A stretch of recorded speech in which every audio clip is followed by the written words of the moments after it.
Bene, allora torniamo in diretta, salutiamo anche Filippo e tutto il suo staff che è sempre collegato con noi. Grazie di cuore Filippo, buon lavoro anche a voi. Caro amico. E adesso andiamo al telefono con il presidente della fondazione BNL, Paolo Mazzotto, perché anche lui sarà presente qui,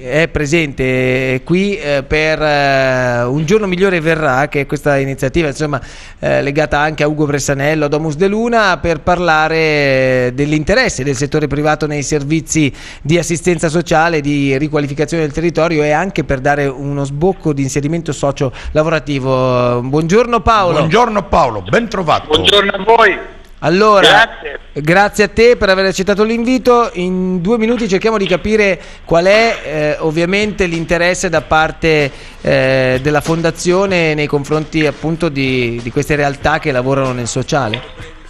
Ma la Fondazione BNL è una piccola parte dell'attività che svolge la Banca del Lavoro, gruppo BNP Paribas, nel campo del sociale.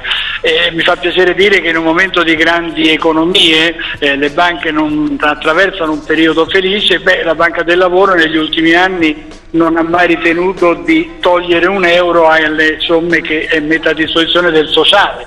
Vorrei ricordare non tanto Domus de Luna, che io personalmente ho nel cuore come ho nel cuore Cagliari, ma per esempio Teleton, che siamo da sempre i partner originari.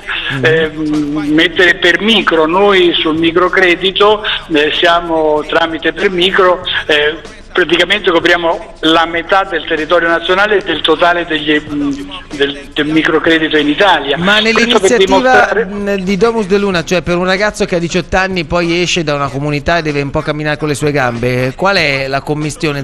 Noi abbiamo dato una mano a Domus de Luna nel nostro piccolo, perché noi siamo una piccola fondazione, proprio perché ritenevamo assolutamente Domus de Luna tra le iniziative più meritevoli, perché guardiamo con sempre grande affetto e attenzione alla Sardegna, e perché riteniamo che se non diamo speranza e attenzione ai giovani uccidiamo proprio quello che si chiama la speranza e quindi il futuro. Ma l'avvenire del paese, senza i giovani non avremo futuro, guarda. Certo. È così, e quindi bisognerebbe riparlare un po' di avere il tempo e la voglia di ascoltare, cioè siamo un po' troppo tutti occupati e quindi non solo le banche, non solo le fondazioni, ma tutti noi soggettivamente dobbiamo ritrovare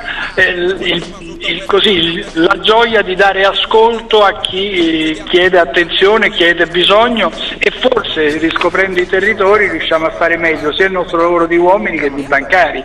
Sì, noi abbiamo una storia in questi giorni in Sardegna che sta tenendo molto banco a proposito di banche, che è legata a una famiglia che ha 2 figlie che hanno problemi di salute, e non so, forse Ugo è anche a conoscenza di questa storia, e che per un fallimento, e quindi ovviamente non c'entra la fondazione, ma per un fallimento la banca gli sta portando via anche la casa e stanno facendo quadrato tutti gli abitanti per far sì che questo non accada, perché questi signori hanno perso tutto, e quindi bisognerebbe aiutare anche queste realtà. Sì.